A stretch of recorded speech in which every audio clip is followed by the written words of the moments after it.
আসসালামু আলাইকুম। চলে আসলাম আরেকটা ভিডিও নিয়ে। আমাদের এই ভিডিওটা হলো যে ফ্ল্যাটের উপরের ফ্লোর থেকে পানি আসে। এটা হলো যে ২ নাম্বার ফ্লোর। ৩ নাম্বার ফ্লোর থেকে হাম্মামের যে পাইপ দিয়ে পানি আসে।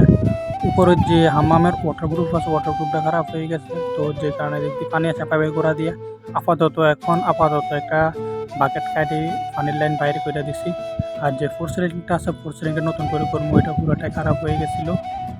তো উপরে যে ফ্ল্যাট থেকে পানি আসে ওইটার ভিতরে এখন আপাতত কাস্টমার আছে, তো যে কারণে ওই বাথরুমটা এখন ভাঙা যাবে না।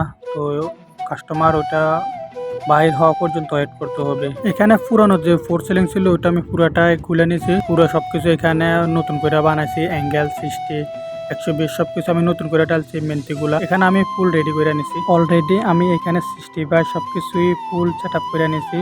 কাজগুলো কমপ্লিট হয়ে গেছে, আমার লাইটটাও ঢেলে দিয়েছি। বাথরুমের কাজ কমপ্লিট।